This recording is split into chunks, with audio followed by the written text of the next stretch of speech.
Like it. Rodeo time. Now, I'd just like to hear the Ted Nuce story from the beginning, like when you started riding bulls, and Oh man, I don't know if how you like to tell your story, but wherever you want to start. I grew up in California, and my mom and dad they really didn't have anything to do with horses, and they bought me a pony when I was 5 years old, and I just rode that pony every single day. I loved it, and I rode him bareback, and that's how, I think over time that's how I acquired my balance, because I rode that pony bareback everywhere. Where in California? At first, we started out in Tracy, California, and then by the time I was in the 4th grade, we moved to Manteca. Where's that? It's in Central Valley, in San Joaquin Valley. There's a lot of crops. Is that up grown north? there. It is about 60, 70 miles south of Sacramento. So, Okay. You know what I mean? It's not north, but it is considered Northern California. I guess I feel like Sacramento is north. Oh, just yeah, for because sure. From right here, it's if you drive it, it's 24 hours. It's a long ways. Yeah. Yeah, it's pretty country. Oh, it's beautiful. One thing that I miss, because we moved to Texas in 07, is the mountains and all the big lakes in California, because it's beautiful. I mean, right there where we lived, eventually I got to Oakdale, California, and that was considered one time the cowboy capital of the world. But from our house to the mountains to the ski resorts was 45 minutes, and I missed that.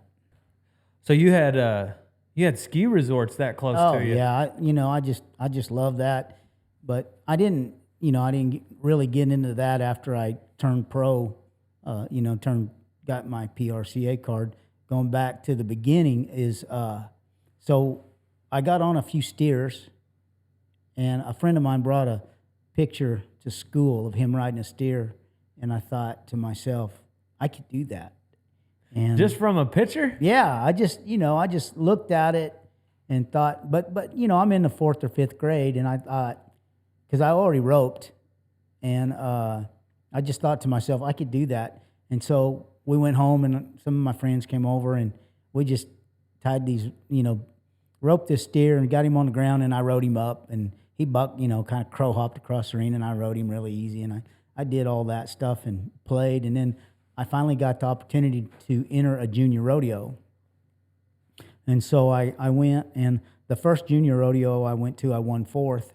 In the second junior rodeo, this is on steers, I won 1st. So by this time, it's like, Oh yeah, I'm doing this. it's game over. Yeah. Yeah, you had the itch. You had but so you said you roped like at rodeos, or just kind of No. just Jackpots and Yeah. stuff like that. A guy, a friend of mine, his name was Wayne. He hired Walt Woodard to teach him how to rope. That'd be a pretty good one. Oh to- boy, I mean, to teach you. Yes, and so I had a pretty good head horse. Had a couple of pretty good head horses at that time. That'd been like in the late 70s, and I would go over there and I would head steers for both of them. Because he was teaching Wayne how to rope. Walt was, and so that's how Walt Woodard and we became friends. So you had like some secondhand lessons. You're just almost like secondhand smoke. You're That's just- exactly right. yeah. And I was taking it all in. Yep. Yeah. So Dang, that's perfect. That's a good way to kind of get a little free lesson in. Oh, I guarantee you. So anyhow, one day after a few years had passed, I told Walt Woodard, I said, Walt, I think I'm through with team roping. I can't win any money team roping. It's tough. Ricky Green and Alan Bach and all them guys are about my age. And so them guys have roped good forever. Yeah. So you would go to a jackpot out there in California and you'd be roping against them guys. And if you weren't in their clique, they weren't roping with you. They were only going to rope with their friends or guys they rope with all the time. So my chances of partnering up with one of them wasn't too good. Yeah. So me getting hooked on this bull riding deal, Pun intended. Say that again? I said pun intended. Yeah. Yeah. So I went to a rodeo school in Lake Comanche, California. This is when I'm 14 now. I'm 14. and I've been on one bull and a bunch of steers, but one bull. And that bull I got on, boy, he jerked on me so hard. I thought, man, I don't know about this, because from a steer to a bull, it's you're going from maybe 600 pounds to 1,400 pounds, and it's a little different feeling up there. Whose school was it? I went to Larry Mahan's. Oh, and another good one. Yeah, I went to Mahan's school, and at this school, now I'd only been on one bull prior to this school. And so I go to this school and I get on about 14 head in 3 days. And my last, that's a lot. It is a lot. I was after the second day, I was so sore I could hardly get up. And these are bulls? These are all bulls. Yeah. And some of them been to the NFR. Some of them were buckers. And I'm What year a was little this? kid. This would have been in 1975. Okay. I would I'm have been 14. about 22 or 3 at that time. So Just right. Well, you aged well. yeah, I'd kind of been going a little by then. You've really taken care of yourself. Oh yeah. Yeah. So anyhow, I went to this school, and by the end of the school, I get on this bull. His name is Pluto, and he'd been to the NFR. And this bull, It's crazy. it is to me. crazy. And I'm a little kid. I probably only weigh 115 pounds. And this bull turns back right in the gate with me. Yeah. I have no idea what I'm doing. I'm just trying to stay on him. And he turns back into my hand to the right. And somehow I stick it on him. Oh. I don't know. It's like he would whip me out and I'd whip over there. He'd whip me out and I'd whip. But it was just like I was got in perfect time somehow. Somehow it happened. It's like you were back riding that little pony. Oh, exactly. That's exactly how it was in my mind. It was all slow and easy. Dang. So I get off this bull. I don't make a great get off. I just kind of land on the back of my head. But Mahan walks over there and to me and he says, if you keep improving the way you did at the school, you're going to be a champion someday. Well, you can imagine what that did to my confidence. I felt like I almost felt like, man, I can walk on water. I felt really good. I mean, you rode an NFR bull. Oh, And then Larry Mahan. yeah. It's like it was a lot for me to understand. That's crazy because, if you just thinking about any school that we go to, you've probably been to however many of them by now, and I've seen a few of these schools, and you see kids with these glimpses of, and everybody starts out the same. Yes. Like it's not like you were given these golden britches by someone, and you just had this, we all start at the same level, and then just people, you either make the right decisions to go in a certain direction. And I understand some people, life happens, and maybe other things outside of the arena take you in a different direction. But anyways, my point is, Larry saw that, and he said that to you, and then your story continues. I wonder how many other people he said that to, but then their story didn't continue. But you believed it and you received it. Well, there was some trials. There's a lot of trials and setbacks. So after this school's over, I think that I'm a bull rider, and this practice pen that I've been going to, that they got some pretty good bulls, and I get on this big Charlet bull, and he weighs about 2,000 pounds. His name is Genghis Khan. I'll never forget it. I thought I can ride him, and he kind of hopped and skipped around there and turned back to the left. He jerked me down and almost broke my jaw. Obviously, no helmet, and No then helmet. also no vest. No vest.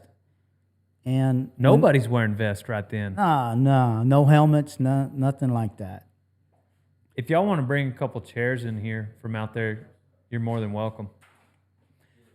So Genghis Khan jerks you, and he breaks your jaw. So for the next 6 months, every time I step on the back of those bucking chutes, I'm saying, what are you doing? Are you crazy? You can get killed doing this. I was telling, that was my self-talk. I was scared to death. But this friend of mine, Bill Lynn, he took care of me. He's the one that owned the bulls in the place. And there was this little bull called OJ, and all he would do is hop in a circle like this. So for the next 3 or 4 months, that's the only bull I would get on because I was so scared. I thought everything was going to jerk me down and hit me in the jaw. Dang. So after after say 6 months, my confidence came back, but it was real this time. My confidence was real because I'd been on so many bulls. Yeah. And gradually, I could ride every bull in that pen. Probably in the next year, I could ride every bull in his pen, and there was a bunch of good spinners in there. And then it just took off like this. My career just took off like that. So, I was talking to a combat veteran. I think he was in the Marines, and a bomb had gone off. And anyways, his name's Clint Trowell. He's a amputee, but he was talking about, fear and the thought of death before maybe a mission or something. Wow. And which, admittedly, those guys, the stakes are way higher. Oh, for man. Military men. But they all kind of acknowledge, a small dose, that we have a small dose of that same experience when we're about to get on a bull or a bronc, because, we all know of someone who's lost their life in the arena. And so it can happen. Yep. But just the way he worded it, he's like, you don't ignore the fact that you can die, you accept it. Wow. And then you move forward. And I thought that was an interesting way, because, after you have a couple of injuries, we all kind of think about it, like we know that it's possible, or you see it happening. And I think 18, 19 years old, sometimes it's easy to just ignore it. For sure, yeah. But you had such a real injury so early. Mm-hmm. How do you think you wrestled with it mentally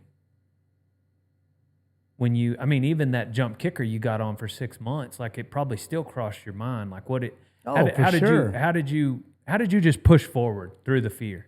I just kept getting on. I don't even know why I did it, because I wasn't craving it. I wasn't even wanting to do it, but somehow I just made myself keep getting on. You just couldn't quit? I didn't quit. And over time, that confidence was real this time, because I really started believing in myself. And then once I started riding some of them ranker bulls, that's when it really took off. And, it was just really a time that my confidence, my self-talk changed, my confidence changed. You said your friend with the practice pen, his name was it Bill? Bill Lynn. So, how old were you during that time? Now that you're on those, it would have been between 14 and 15, and I would say by the time I was 16, between 16 and 17, I would say I could stick it on them. Yeah. So where'd you go from there? Well, I in between, when I was 16 years old, I went to Gary LaFew's bull riding school, and this had a huge effect on me. This was actually life changing, because I got into the book Psycho-Cybernetics, and what I realized is that I had to change my self-image. How I saw myself wasn't very good. Like I didn't believe in myself nearly enough, and I didn't see myself being that kind of bull rider that I wanted to be. And after I realized that, and I started practicing and acting and feeling like a bull rider, like I wanted to be, like a world champion bull rider, I started to act and feel that way. I had to make myself feel that way. Yeah. By asking myself questions like, how would it feel to win that rodeo? How would it feel to be a world champion? How would it feel? How would that feel? Like, I would spend time meditating and visualizing how that would feel to win, a lot of money. And once I did that, then, it started moving me in that direction. And that became, my realization. Were you getting on a lot of practice bulls? A lot of practice bulls. I get on like, the most I can remember, I'd be getting on like 8 practice bulls a week, consistently. And they weren't ranked bulls. They were probably like, 16, 17 point bulls, just like that across the pen. But I was it was teaching me balance. It was teaching me how to get off away from my hand, how to get off into my hand. You know, it taught me a lot of things.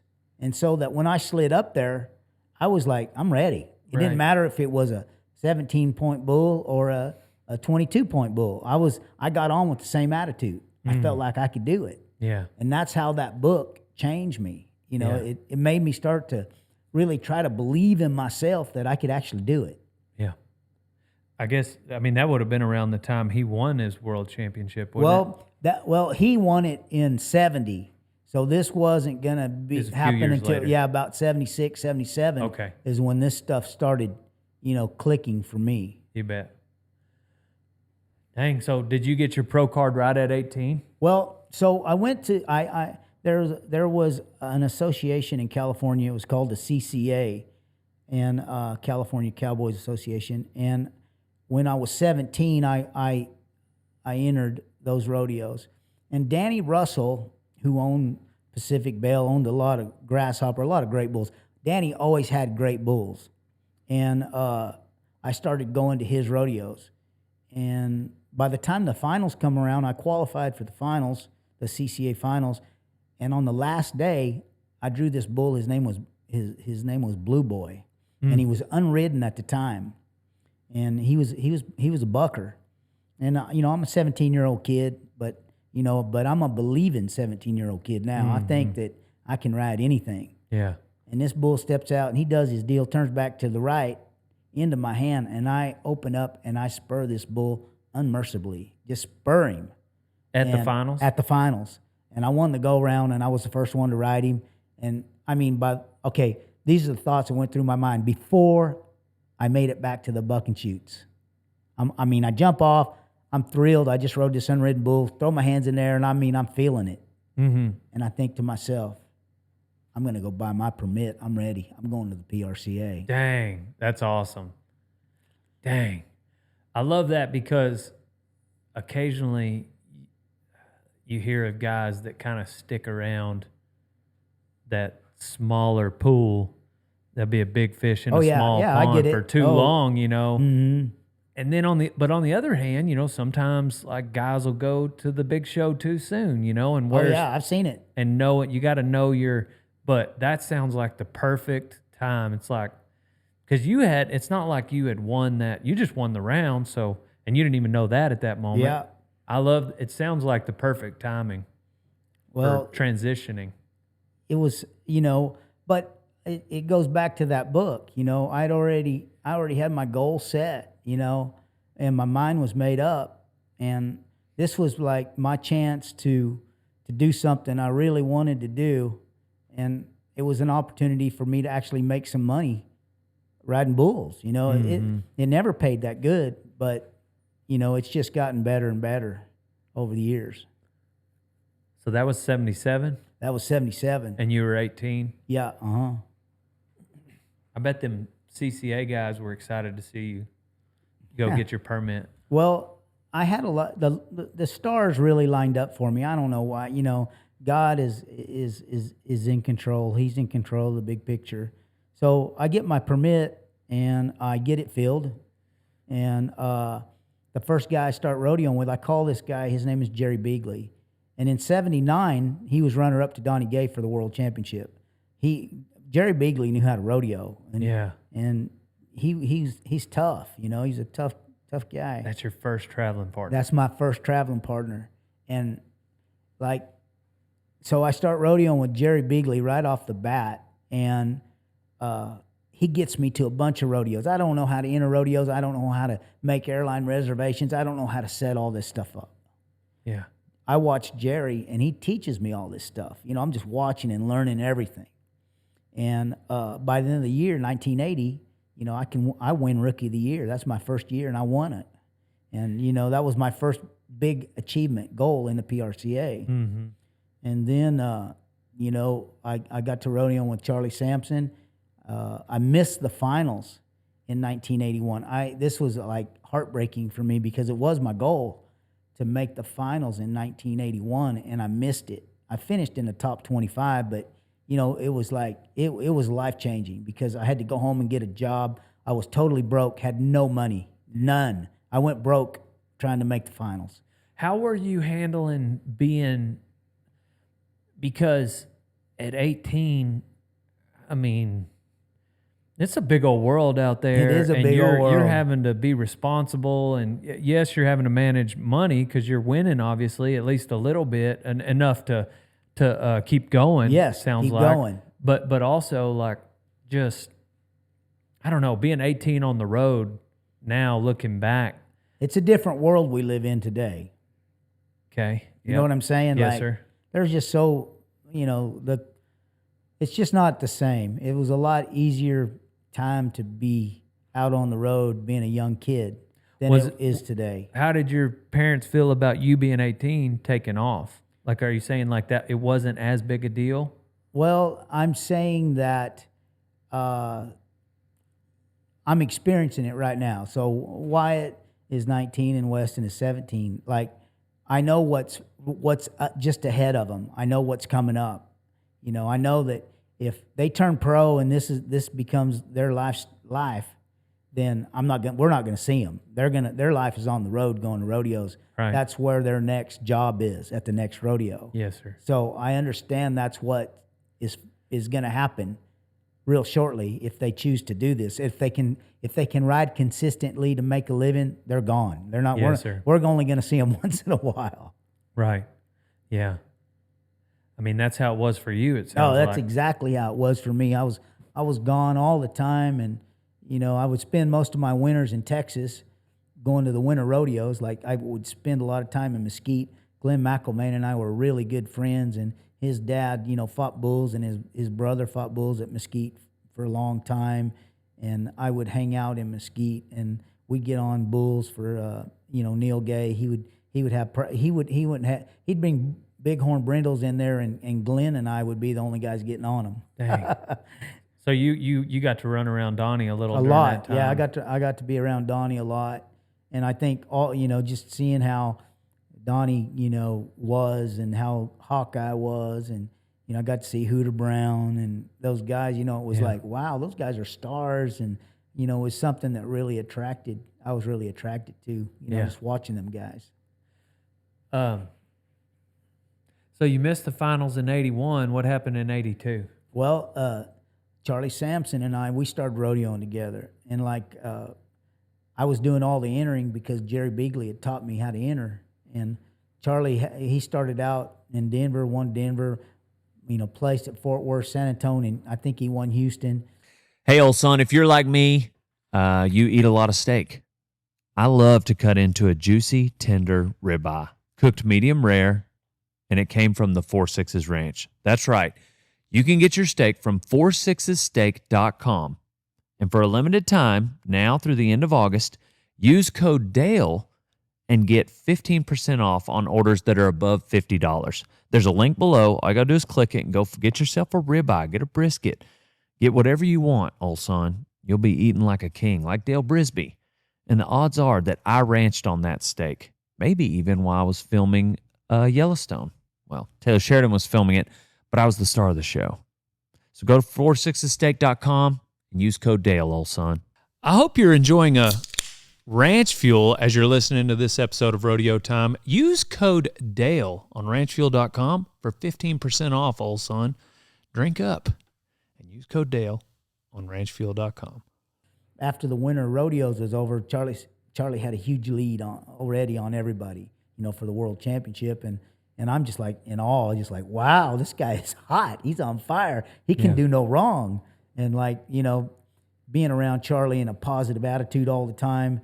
And I made my way into the top 15, and man, we were having the time of our life, traveling around and winning and winning and winning. And it was just amazing. And Charlie led the whole year, won the world championship in '82. And I made it, and I think I finished 8th that year.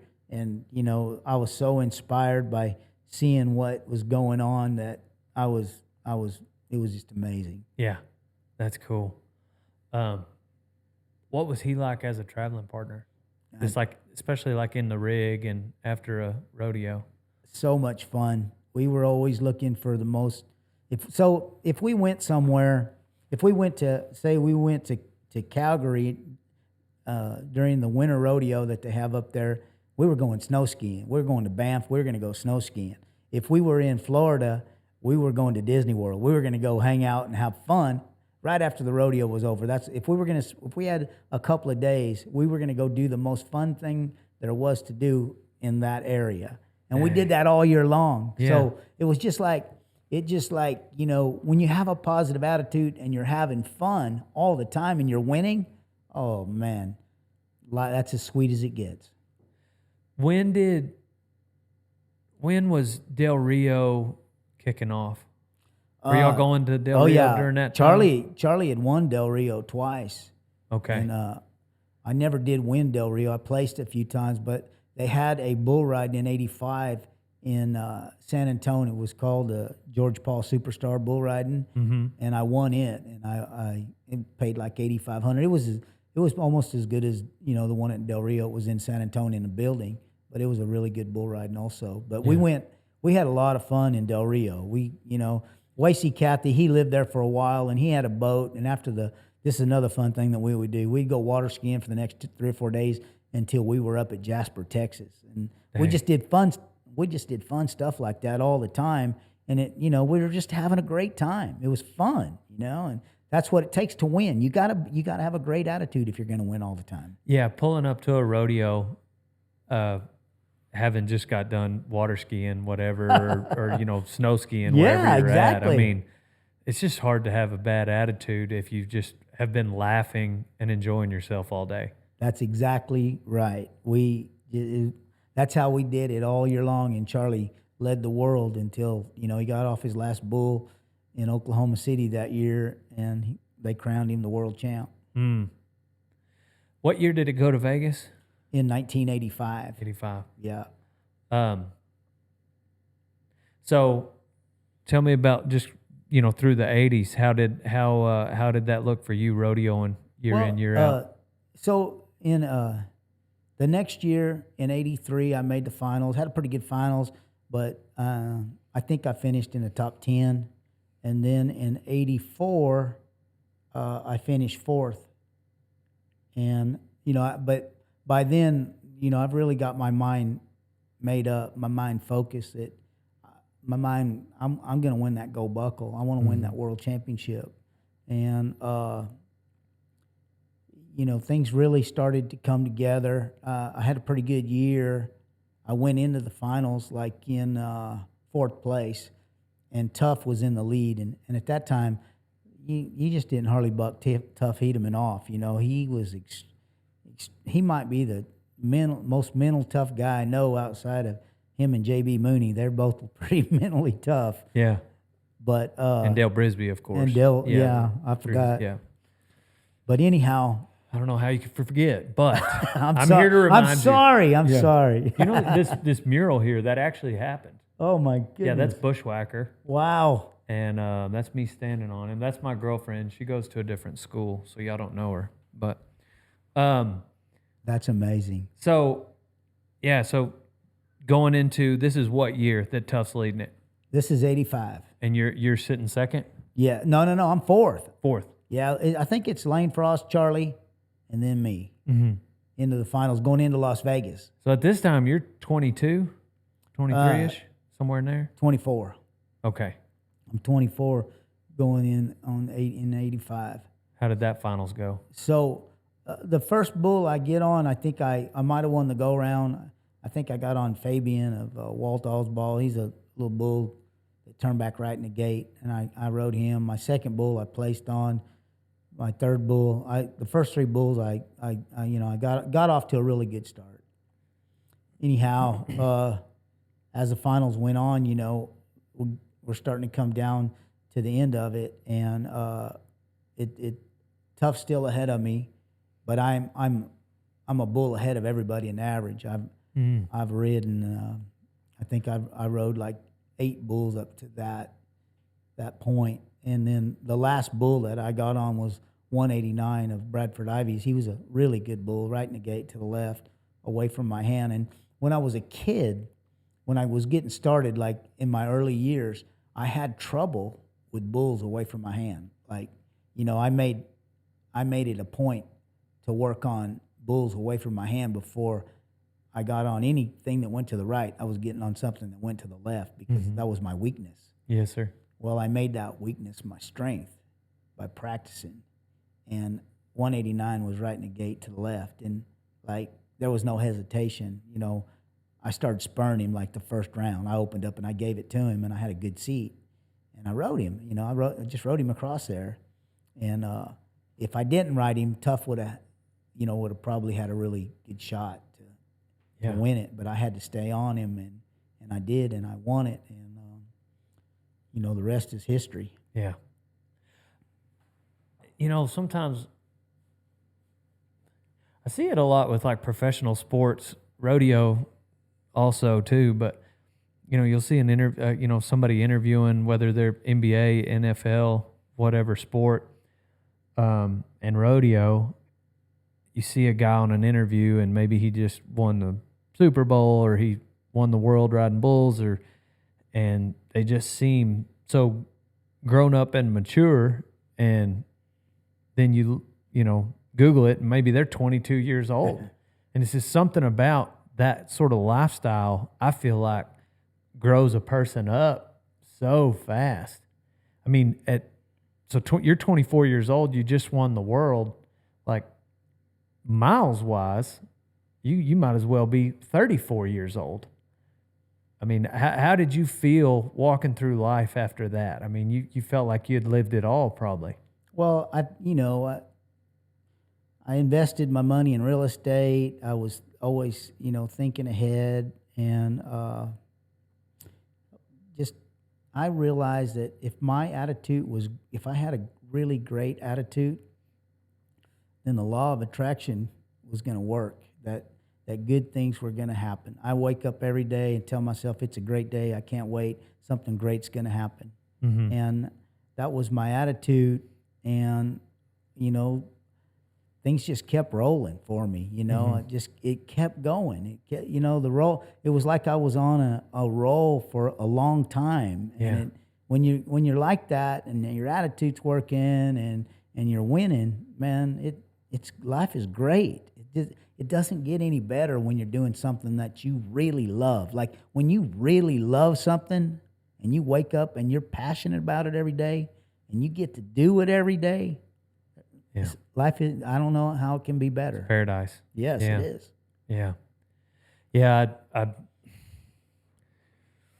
was talking to Cowboy Cerrone yesterday, and retired UFC fighter. He's in the Hall of Fame, had 48 professional fights, and wow, he just had this amazing career. And I don't know, I was like, man, I don't know how you feel, but can you imagine having to go back to a job you didn't like doing every day?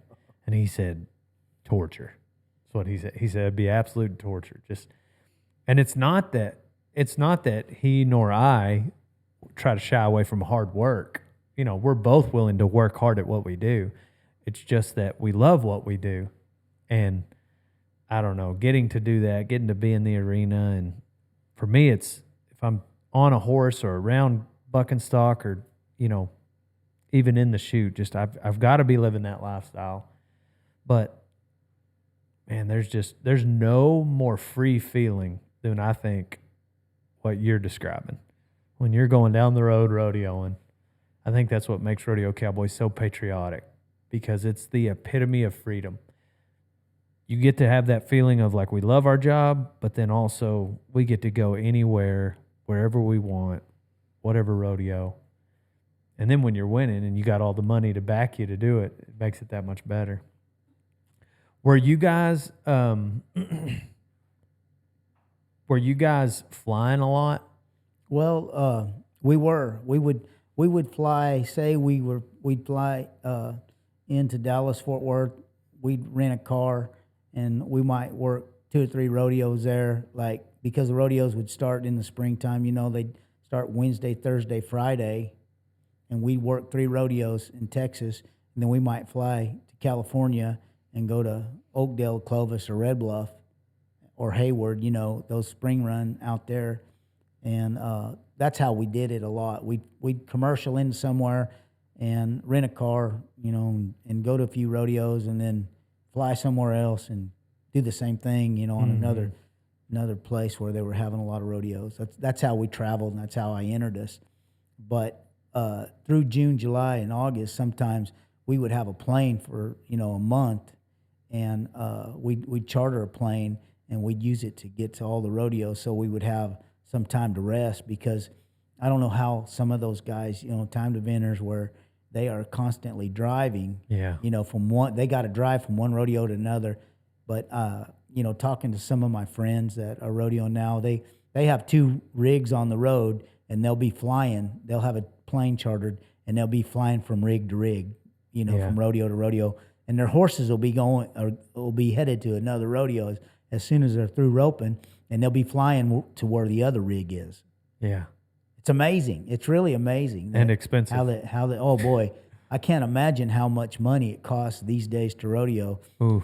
So in my time, I knew that it was going to cost me $45,000 at the beginning of the year in my entry fees and my road expenses. So I knew that, starting. So anything over that 45,000 is when I started making money. That's a good number to have in your head beforehand. It sounds like it forces you to be responsible with your money. Exactly. You got to. If you don't take care of your money rodeoing, you will not be rodeoing. Right. Yeah, you just got to have it to enter. Yeah, that's exactly You can't have right. zero money in your bank account and fill your truck up and pay your entry fees. It costs a lot to fill a truck these days. Yeah, especially these days, right. So how did your rodeoing change after you won the world? Or did it? It did change. I still got to do what I loved, but my self-talk changed. And my self-talk was, if I win another one, I win another one. It wasn't like I'm gonna win another one. I'm gonna win one before 1985, but after 1985, my self-talk was like, I'm so happy. I'm doing what I love to do. I won a world championship. If I win another one, I win another one. It was that simple. Well, guess what happened? The next 3 years in a row, guess where I finished? I was second behind Tough, behind Lane Frost, and behind Jim Sharp. The next 3 years in a row, I finished second. If you win another one, you win another one. I wouldn't say I would be saying that to myself if I really wanted to win a world championship. Not rodeoing against those, not riding bulls against those 3 guys. So explain that to me. Like, what do you mean you wouldn't be saying that? Are you saying you regret that mindset? Or Well, are you saying, yeah, exactly. If like I was so content and happy, and that, but I wasn't telling myself, you are the best. You're going to win the world championship today. You're going to win today. I was telling if I win another one, I win another one. If it happened, it happened. Well, guess what? I won. I was runner-up 4 times, 3 times in a row. So that's how powerful your mind is and your self-talk. You better be telling yourself exactly what you want, because that's exactly what you're going to get. Right. Did you know during that time that you guys were going to be such a huge historic chapter of bull riding? Did you guys realize like how iconic what you were doing was? Not really at the time. It just felt like, this is what we do and this is who we are, and we love it that much. That's that's where we were. But and then we could see something special, whenever we all got together and put that $1,000 a piece up, $18,000, and we formed the PBR. We knew we had an opportunity for something great to happen, and it did. So you maybe the historic iconic chapter phrasing, maybe you didn't necessarily, you were just enjoying yourself, but you guys did believe in yourself enough to do that, to start that PBR. I think that those guys, Cody Lambert, Ty, all those guys, Michael Gaffney, those guys, the mindset was so good. Aaron Seamus, those guys, and I'm leaving the guys out, Jerome, Adam and Gilbert, all the guys that were in that meeting that put that money up at that time, you know, it was like them guys, they all really believed, and they, more importantly, they really loved riding bulls like no other. You know, you never seen any of those guys when that chute gate come open and it looked like they was a little in a jam, look at the ground. Those guys they were all in, and that's what it took for the PBR. I know that $1,000 is a lot of money even today, and especially back then. But was there any part of you or any of the other guys that was like, was that $1,000 just out of FOMO, and you're just like, if it lands on red, it lands on red, you know, just kind of like, I just can't not be a part of it? Or did all you guys know, like, no, this is a big deal and it's going to work? I think, this is what I think. I think the guys that were seasoned veterans, myself, Cody and Tough, and guys like that had been around a while, and Jim, we knew that bull riding could sell itself. We knew that. We saw it happen in Del Rio. We saw it at the Lazy E. We saw it, you know, bull riders only. We saw it at bull riders only. PRO stuff. Yeah, we saw that and we knew it. But whenever we signed and we put up our money that we were all going to stick together and we were only going to go to sanctioned PBR events, you know, that right off the bat, Bud Light gave us $400,000, you know, just like to be part of that, to be our leading sponsor. And, you know, it just grew. And then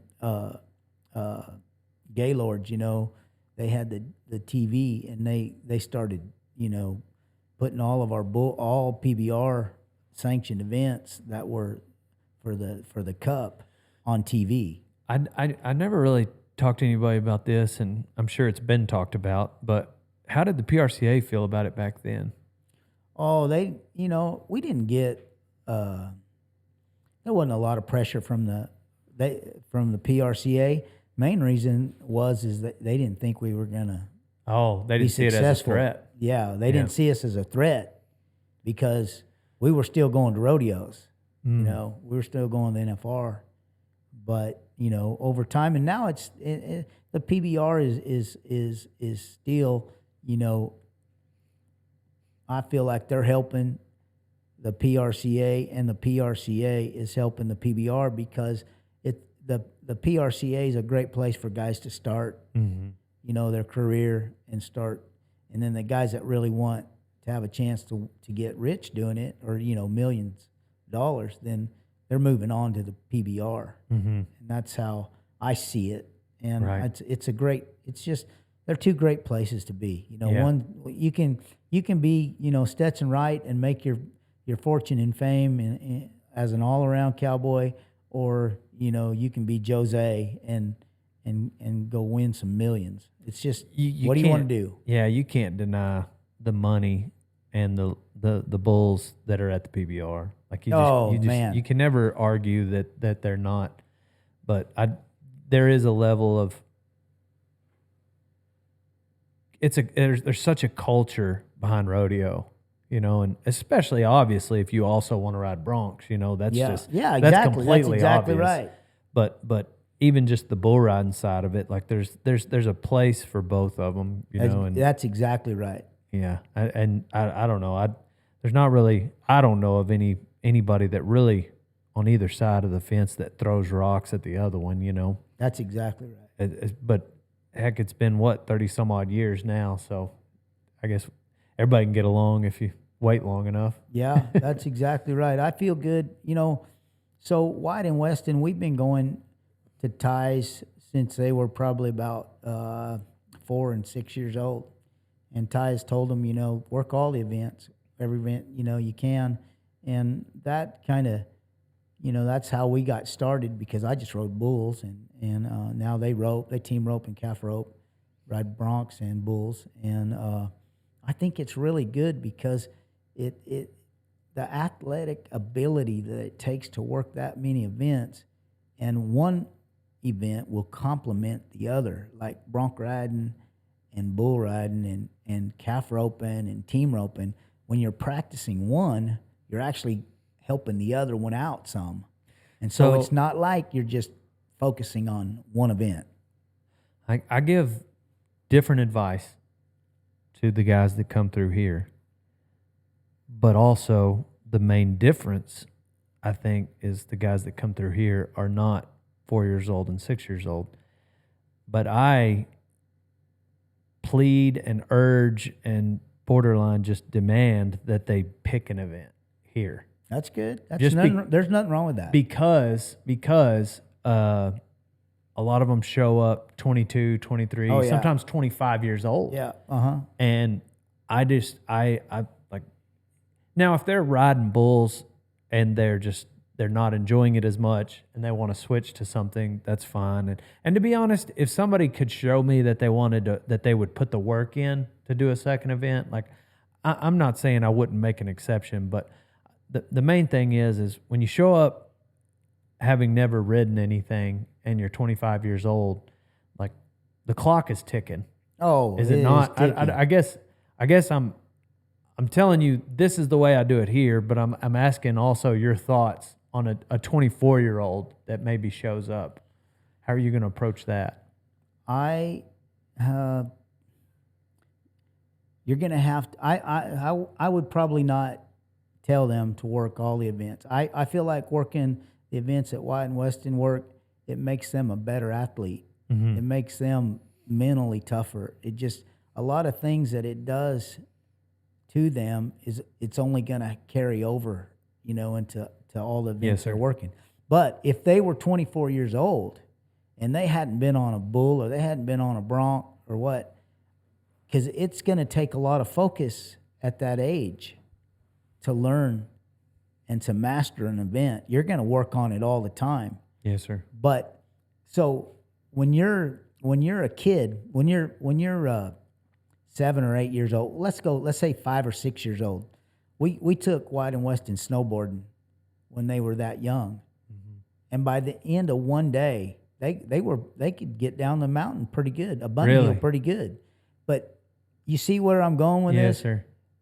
When you're young, it's much easier to learn than it is by the time you're 20 years old. Yes, sir. You're not even in the same ballpark. Yes, sir. And so with that being said, you need to ride a lot of horses bareback. You need to find your balance. You need to be falling off the side and catch your balance. You need to do all that stuff that they've been doing since they were 5. Right. And so maybe we will just focus on one event. Yes, sir. Maybe we ought to just team rope. Well, unfortunately, I can't help them there. I mean, I can help them. This is how you saddle a horse. This is how you roll your hips, like blah, blah, blah. But even in the rough stock, I mean, some of these guys get to a point, and that's why I loved having you there today. Like as soon as Ty started a really good ride on that big bull, but as soon as he made a mistake, before he hit the ground, you were giving him advice. Like you knew exactly what it was. And I love having, it doesn't even have to be a gold buckle around here, but just, when guys like yourself, like when you called, it's just a no-brainer, like absolutely. Because it also helps, it helps the culture and the atmosphere behind the back pins. The guys brought up Sage, J.R. Verzane, Sage Newman. They lived from January to April. They lived in this Airbnb here because it's so cold cool. up Yeah. north. And Sage never got on a practice horse at all. Well, neither did JR, but they both are at the back pins every time. They're in the vicinity, and it just elevates the atmosphere. It's like there's these NFR cowboys that are just there giving advice.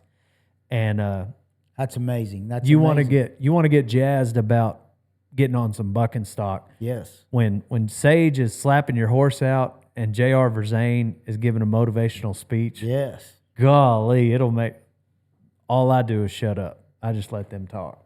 And but both of them guys were like wanting to pay rent, and I was like, no, you're doing more for us than we are for you, But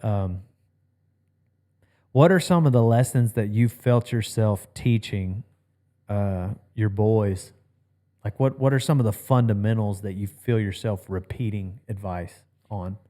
I'm constantly going over the fundamentals with them. Stick your chest out, squeeze your legs. Work on your mental game. You're going to have to spend time thinking about this. You're going to have to spend time visualizing, the kind of outcome you want. You're going to have to spend time meditating. You're going to have to spend time. We got a juice hog machine, and I still, I want them to routinely. What's a juice hog machine? That's one of those bucking machines that yeah, it's what we had. Link weaver. Link is what weaver, they call yes, it. Yeah, link it says weaver. juice hog Yeah, on the juice side. hog, yeah. Yeah, link weaver. Those are really Well, if you good. want to sell it, give me a call. All right. I think we still use it. We're going to keep it for a while. Yeah. Those things are so good. They're just so good. Do you have one of the ones for bull riding, the buck rights?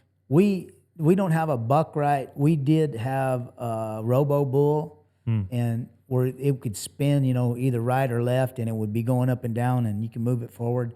But like I would put them on it, and they would ride it going one direction for maybe 5 minutes. You understand? 5 minutes. Boom, Yeah. boom, boom, boom, making that same move over and over and over and over and over. Yeah. That's how we get to our subconscious mind, is by repetitiously over and over and over. Whether we're hearing it, whether we're seeing it, watching films, studying films, listening to positive thinking tapes, or we're actually doing it. All three are required to make that whatever that is become second nature. You're going to do it over and over and over and over until it becomes second nature, where no thought required. I just can do this. Yes, sir. And when you get to that point is whenever you're getting close to the top. Yes, sir. That's what's gonna take you where you want to go. That's what's gonna take you to the NFR. All that hard work, all that repetition. That's what them team ropers, them calf ropers. That's why I like them doing all these events, because it's not easy. There's nothing easy about it. But if you master easy, then you're gonna get there. Mm-hmm. Yeah, and I think I love what you're saying about just trying all of it too. Like, and these boys, one of them got on a bronc today, and Wyatt got on bronc, Weston got on bulls, but they both, and they're just, figuring themselves out on which event they want to pursue, and maybe even multiple. But, when you're a kid and you don't have a full-time job, you have time to, I may dip over here and, rope some calves today and figure out if I like that. And at the end of the day, it makes them a better horseman, and maybe later in life they come back to it. But yeah, I feel like some of these guys show up in here, and I guess the position I'm in with the content we've made, and the people that show up to be interns, they also work for me. And one of the things we do is we'll take you saw the shelves on the side that were wrapped in plastic; those are going to a booth. Well, two of these guys are going to drive this booth to Iowa, 10 hours down the road. So I kind of need them to be, number one, old enough they can be on my insurance, which is 21, and then responsible enough that they can get down the road. You would trust them. I can trust them. And then they're also off on their own, meaning they need a job. So when they're here, they're either working in the warehouse or editing videos. And so my point is, that's why the culture here, it attracts, this mid-20s kind of cowboy that needs a job but also wants to learn, because I've got that pin there. Yep. And so it's, but you've got me wondering, like, it would be neat to let a young kid show up and be an intern, like just the whole world in front of them. No offense to you guys. You guys got plenty of world in front of you too, Donnie, Ty. But it's just a different mindset that they need to have to be successful. Like not a different mindset, but you definitely need to be more focused, I feel like. Oh, for sure. Yeah. Your focus, whether it's good or bad, that's where you're going. I just get a lot of people asking me if they're too old to start riding bulls. Hey, old son, if you're not feeding every morning with a Can-Am side-by-side, then you ain't no cowboy. I got a Can-Am because I needed a reliable ranch rig that I could use every day because I don't know how to work on stuff like that. So I want something that's not going to break down ever. Get yourself a Can-Am, old son. Who do you know that's been successful that got started later? Well, LeFew didn't get on his first bull till he was 20. You know, so it's more, I see it as more as how bad do you really want it? Mm-hmm. How much time are you willing to spend thinking about it? How much time are you going to work on this? Are you going to work on this every day, or is it going to be part-time? If it's part-time and you're in your 20s or 30s, go do something else. It's not for you. This is for focus. This is for somebody that really wants it, that wakes up in the morning thinking about it, that goes to bed at night thinking about it. Mm-hmm. Bull riding's not for everybody. Yeah. I guess it's such a broad question. If a 35-year-old were to say, like, is it too late for me to go to the NFR? Not if you stop doing everything that you're doing for 5 years. You know, if you want to dedicate all day, every day for 5 years to this thing, and then you go to the NFR at 39, 40 years old, but you better not have kids. You better not have a 9 to 5. You better not have like all these other things. It's just, and then obviously, you know, hopefully your body is in good shape, but No, you're going to be, that's going to be part of the mission. Your body's going to be in great shape or it's not going to work. yeah. Yeah, we joke, I'm sure you've heard the Mickey Mantle quote. He says it about baseball, but bull riding is 90% mental and the rest is in your head. I say that unless somebody shows up out of shape. Like, no. For you, there is a certain percentage that's physical. Like, if you know, you need to be able to do a chin up. You need to be able to, you know, do a certain amount of push-ups. Like, because you got to handle your own body weight, obviously. Exactly. What do you have your boys? Do you have your boys doing anything besides the bucking barrels? There's a guy in Stephenville, MVP, and they're going to him to train. Shad Mayfield, he's went to him for his hips, and he understands rodeo. I think he might have roped calves, or you know, maybe even been on some bulls, but he understands rodeo real well. So my wife and I, Stephanie, we got them entered up, and they're going to spend some time with him a couple of times a week. And then we have our arena at home, and we work at it, you know, as often as we can. And that's our program, you know, until they get to the point to where they're either really good and they can go make a living and maybe win a gold buckle, or they say, you know what, this isn't for me. That's Yeah. When did your faith start playing a role in your life, in your walk, in your journey? I was probably when it really started to take hold of me. I was probably about 19, and I read this little booklet.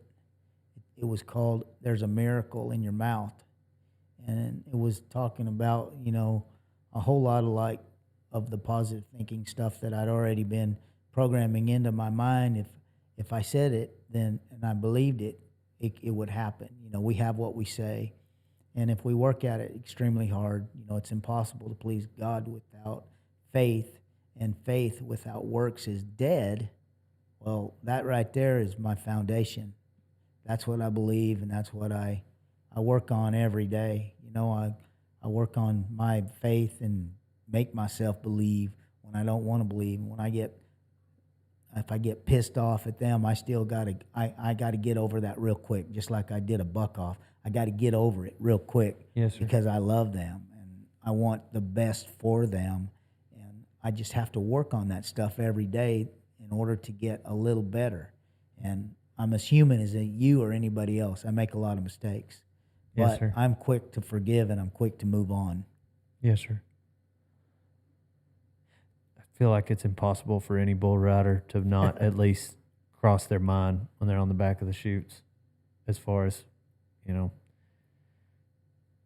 you face that reality of death. Well, it's only natural you're going to think about what's after that. Well, you know what? The great thing about, it's a miracle that God gave his only begotten son. That's a miracle, that we might have life and have it more abundantly. That's a miracle. That's a miracle from God. That is a real miracle. That if we choose to believe that God raised Jesus from the dead on the third day, we have eternal life if we believe that. And that's a miracle. That is the biggest miracle. So when I pass from here, I'm going straight to heaven because I believe that. And that is the biggest miracle. Nothing can separate me from God's love. God's love is bigger than anything else in existence. God's love, okay? And nothing can separate me from God's love. Yeah. That gives me exactly what I want and what I need. Okay, so I don't want to die. I don't want to leave here yet. But if I do, then nothing can separate. Not cancer, not any kind of horrible death can separate me from God's love. And God showed that with the kind of death that his disciples, each one of them, experienced. They didn't leave here with a nice, sweet little go to sleep and wake up in heaven. That's not how it worked for them. Yeah, it's a good point. You know what I mean? Yes, sir. So nothing can separate me from his love or Yes, sir. his kingdom. Thank you, Jesus. Yeah. You can clap, Weston, if you want. What were behind the shoots like in those late 80s and 85 when you won the world? Like, were a lot of those guys believers? Was there scripture being shared and prayers? They're not really. No, I don't, Or maybe it was just kept to themselves? I think it was, one time Monty Taylor said, I was the prayingest cowboy you ever seen, when they run the bulls in. So, you have an idea about that. But it's really tough. It's really tough because there's a part of us that wants to be a wild cowboy, go out and chase girls and have a great time. But there's a part of us that's spirit and says, you know what, that's just not right.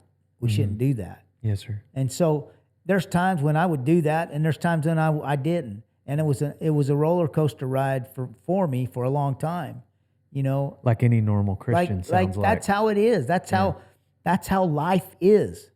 Life is going to present a lot of things to us, and it's all about a choice, man. You choose right or you choose wrong. What do you do? What's your choice today? Yeah. Well, a lot of days my choice was not right. It was wrong. Yes, sir. But that's where that love that I was talking about, God's love never fails. Like I fail daily. I get mad and cuss and say the wrong thing a lot. But God's love doesn't fail. I might have failed, but his love is still there. The same as it was today, it is tomorrow and forever. His love's the same, and nothing can separate me from his love. Now, sin might want to interfere, but sin can't have me because I was bought and paid for with a price, Jesus' blood. Yes, sir. And that's what, that's where my faith is. That's my faith. That's what I believe. How do you handle, you won the world long before you ever had kids, going down the road, you're a bull rider, you just face danger again and again. You got you love that adrenaline lifestyle. Then you have kids. How do you handle the fact that it is a dangerous event? Like Wyatt today, great ride, but then just kind of bucks off and in a bad position. He's fine, but like in that moment, how do you handle that as a dad? That part is tough, but I know that they're both believers, and that if God decides that it's time for them to go to paradise, then I'm not going to be the one getting in their way. Mm-hmm. I'm not in the way. You know what I'm saying? Yes, sir. I'm not in the way. Would it break my heart in two? Most definitely. But I'm not going to get in the way of their relationship with God and what God has for their life. You know what I'm saying? God could have taken me many times. One time we was going from Morse, Manitoba to Salt Lake, to the rodeo in Salt Lake. I mean, that's a long drive across there. And we rode at Calgary and went over there and got on these bulls in the afternoon and got loaded back up, and we're headed to Salt Lake for all that, Ogden, Salt Lake, those rodeos. And it's my turn to drive. Okay. I get in this van. I'm with 2 bareback riders, and I'm headed down the road, hauling butt. And man, I'm tired because we just drove from Calgary, and it's probably about a 10-hour drive. And I fall asleep at the wheel. We're in a van. Mm-hmm. I wake up, and we're going like 60 miles an hour out through a cornfield, a tall cornfield. And it's like, because you hear all that corn hitting up against the van. And it wasn't my day, It wasn't my day. And I went, I couldn't even believe it, It was just. Yeah, it could have been trees. Oh, it could have been trees. It could have been anything. I'm in a van and I'm driving. I'm right on the nose of this thing. Yeah. So if we hit anything, it's over. I'm done. But it just, it wasn't my day. And some bulls, knocked me out, and I drug around. Yeah, you were riding with no vest and no helmet. There was plenty of opportunity, but I'm still here, and I'm still here for a reason. So as long as I'm here, and I'm here for a reason, and I got the right attitude, then maybe something great. When the vest came along, how quick did it take you to adopt it? Well, right after Lane Frost got killed, then Cody Lambert, they come up with that vest, and a lot of jockeys rode with it also, because Cody's brother Casey's a jockey. Mm-hmm. And soon after that, I knew it was wise for me to wear a vest. If a bull was to step on me or hit me with his horn hard enough, it would, expand all that pressure where it wasn't on one point in my body, and it would give me a better chance. So it wasn't like a big pride thing, like, nah, but this or that. In 88 or 89 is when everybody started wearing those vests, and then, not too long after that, then a lot of guys started wearing helmets. Not like, it was some years later, but now everybody wears a helmet, and I think it's a great idea. Like today, we were leaving the house, and Weston said, "My helmet is in the Lincoln." Well, the Lincoln was at a tire shop up in the air, and I said, "You know what? You don't have to wear a helmet if you don't want to." And on the way, I said, "You know what? I'm going to stop and get that helmet, and if you don't want to wear it, it's your choice." But you don't want to not wear it because you didn't go get it. That's exactly right. That's I like that. Did you see that he rode today with a helmet? Yeah. And he made 2 pretty good bull rides. Yeah, I like that. Like, hey, I'm still not going to force you to, but I don't want the fact that I didn't want to drive to go get it to be the deciding factor. Exactly. Yeah, that's exactly right. Good. Yeah, the helmet thing is tough. I definitely have, if guys are starting, if guys are learning at my house, you got to wear it. Like if you're learning. I'm with you 100%. If I want every kid that gets on at my house to have a helmet on. If Kai showed up or, hey, what's up, Mom? Do you know Ted Nuce? How are you? Yeah. I'm well. How are you? I'm good. He got on at Charlie's a lot, but. I definitely know the name, but he wouldn't know me. Yeah, I should have called you yesterday. Blaine Chapman was here. No way. Yeah. You're a loser. I'm not a loser. I'm just very selfish, and sometimes I don't think about others. But I did think about it. I just didn't ever text you. You are not a loser. Yeah. Amen. Amen. Word. For eternity. He's Yeah. a winner for eternity. Yeah. That is exactly right. I love you so much. Y'all have a great day. Love you Thank too. you. Yeah, she left. I see how you leave right when he brings up Christianity. She's not a believer. I'm just kidding. I'm just kidding. No, I'm just kidding. I'm just kidding. She didn't come in here and give us a sermon now. That's all right. No, if your boys would have wanted to ride without a helmet today, I would have been okay with it. Like, he's obviously been on, their dad's here, whatever. But and like if Kai showed up, I'm not gonna make him wear a helmet, but I do think I want to see, like, you got to prove to me that, like, as far as guys that start here, like, you got to prove to me that you got some lead in your pencil. Oh yeah. You know what I mean? Like Yeah. you got some salt about you that is just you're gonna try your ass off, because offense is the best defense, and that doesn't guarantee that nobody's going to ever get hurt. But if you run certain bulls in here and you play defense and a guy defaults to that's when you're going to get real bad hurt. Anyway, your boys play offense though. I don't know that. What's that bull? What do y'all call that bull? The first one you got on? We don't have a name for him. That black and white bull.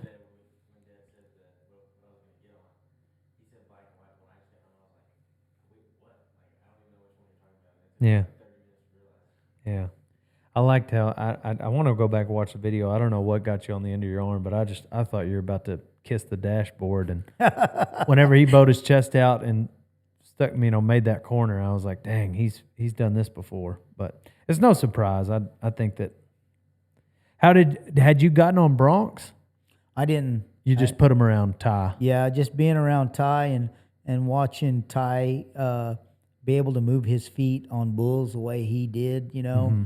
and then watching Stetson the way he can, get rocked back and slide his butt forward and his feet can hit him in the butt and he can get him right back down there. There's no way that bronc riding doesn't play a big part in his bull riding. When I was going to college rodeos, I loved having had been on a bronc or a bear before the bull ride. Like I loved that I had, looking back, and I guess that's what makes me tell a 24-year-old, hey, I'd like you to focus on one event because, I realized the struggle of multi-events. I don't know. I do like how awake and how much movement you got to have in the horse riding if you're going to go get on a bull. Yeah, I do too. I love it. I tell White and Weston they're all muleys. Horses are all muleys. You ain't gonna Yeah. Those loose-headed some bucks. Yeah, the bears. Y'all get on bareback horses too? That's good. That's good. Yeah.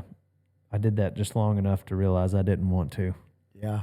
Did that ever come across your mind? Because there was a lot of bareback riders back then. Yeah, I don't know. I just craved riding bulls so much that I never even really thought much of riding broncs or bareback horses. But I really wish I had of, because I just feel like I could have been a really good bronc rider. Yes, sir. Yeah, I believe it. Yeah. Well, we normally wrap these up with life advice. Was there like a saying or or even a scripture or just something you circled back to through your rodeo days or something you'd like the next generation to hear? Philippians 4:13, I can do all things through Christ who gives me strength. That's probably one of the scriptures I've told myself over and over, and God's love never fails. God's love never fails. I want my subconscious mind to be so insaturated with those kinds of thoughts that they just automatically come out of me whenever, I'm given an opportunity to speak. Yes, sir. Blaine yesterday said that my life advice, I'll say it again just because Blaine said it.